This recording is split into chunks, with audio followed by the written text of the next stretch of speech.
Hey, how's it going? My name is Robert Gallagher, and today I wanted to talk to you a little bit about a section out of the book that a bunch of us are working on. It's called The Fundamental Principles of Being. Being is quite a word. It's B-E-I-N-G, not B-E-A-N, the kind you refrat. But a being to us would be like God consciousness. We can't really say God these days because it's such a bad rap because of organized religion.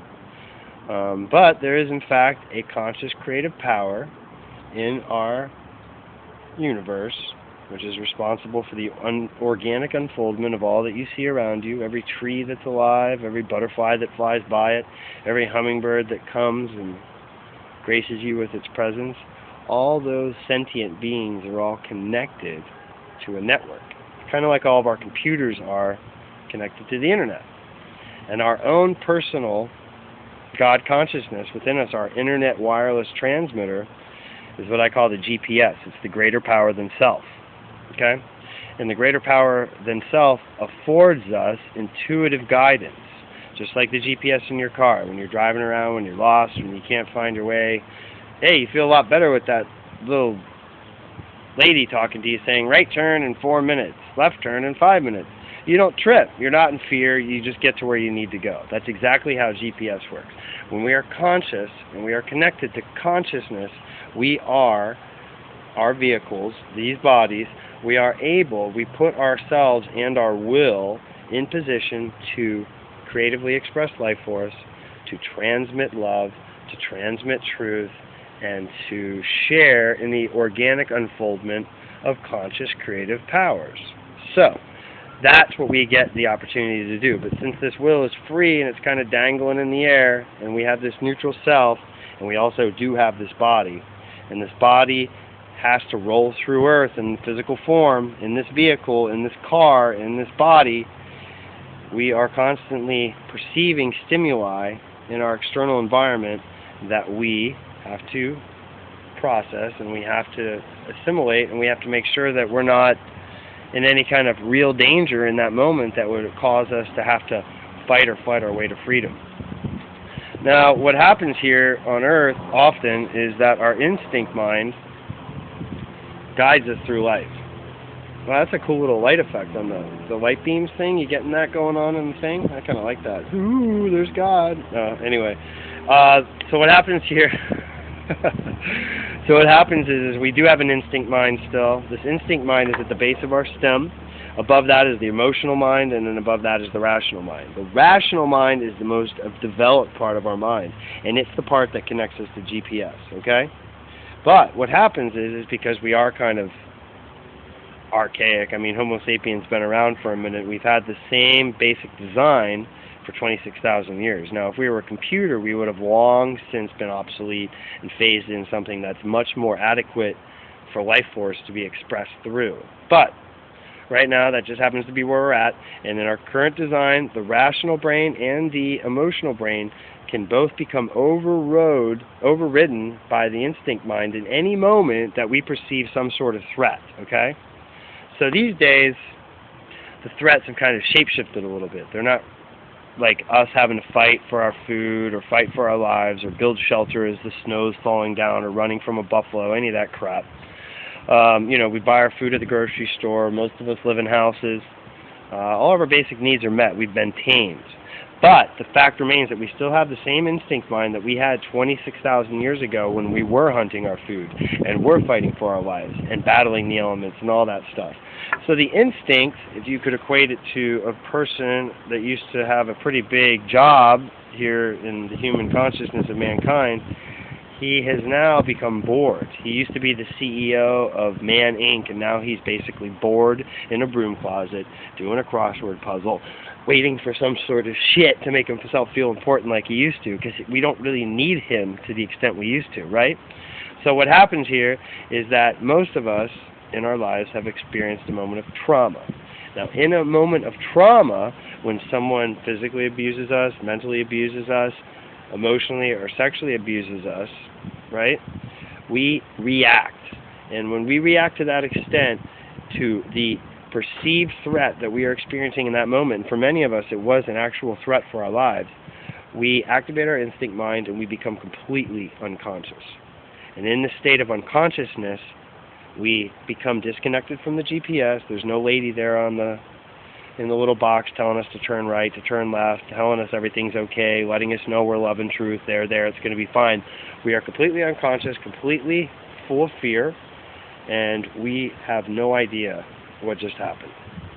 So, if we're a child and there's no one standing next to us to go, that person that just molested you or that person that just beat the shit out of you, they were unconscious, they're sick, they were also traumatized, this has been going on for thousands of years, you're totally worthwhile, you're a totally good person, not good, I hate good, but you're totally worthy of love, you're totally adequate, there's nothing wrong with you at all. There's no one there to tell a little child that. And so in that moment when they leave their bodies, literally, they go into an instinct trance, much like the person that's committing the violence to them. They're not in their body either. They're in like this weird instinct trance. They're not consciously connected to their own GPS. But anyhow, so in that moment when the trauma ensues, we're sitting there totally disconnected from GPS, and we have to enlist the aid of our imagination to kind of come up with a story for what just happened, because it's really uncomfortable, it doesn't make any sense, and we want to figure out what just happened. So our imagination creates a story, and this becomes our personal narrative that we drive ourselves through life with, right? And this narrative is not full of life-affirming, information. It's like, I'm not worthy, life is scary, I need to hide my emotions, I need to protect myself, I'm not good enough, love hurts.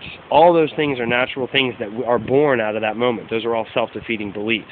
In a moment of unconsciousness, when we are disconnected from our greater power than self, when trauma ensues, we accept this trauma and the negative suggestions, people telling us that we're not good enough, telling us that we're too much, that we're in the way, shut the fuck up.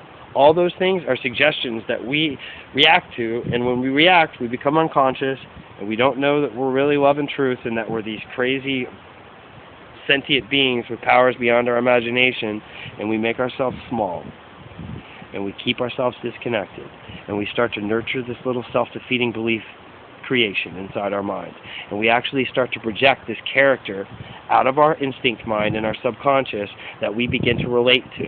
And all of a sudden we have this mini-me, like Freud called it the ego.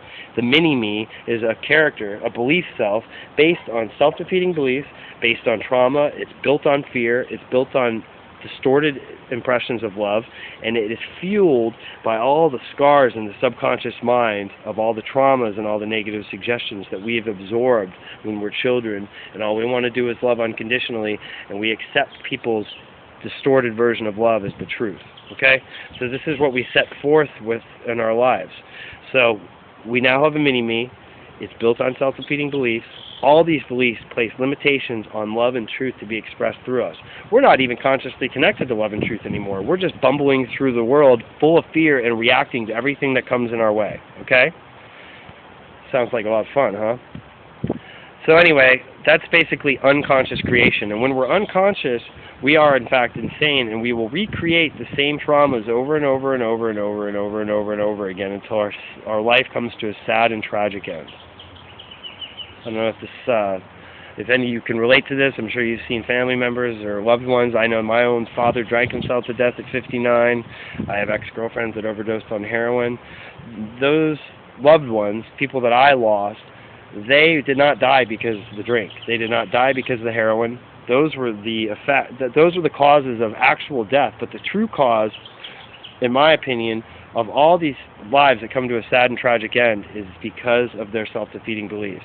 My girlfriend didn't believe she was worthy. She really wanted to be a musician. She was afraid to do it. My father watched his own mother get thrown down a flight of stairs when he was 16, and die in front of him. He had 6 wives. He was always trying to get someone to love him the way his mom did.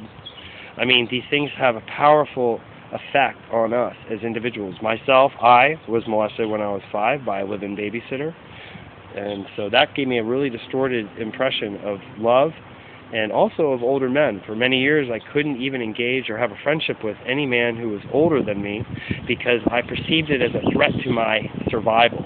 And I would sabotage any men that wanted to be mentors to me, that just wanted to love me. My own art teacher in school just wanted to love me, just wanted to help me get into an art school. And I perceived this love and nurturing as a threat, because in moments past, when my male babysitter molested me, I trusted him. And so from that point forward, in my mind, no older man in a position of authority is ever to be trusted again.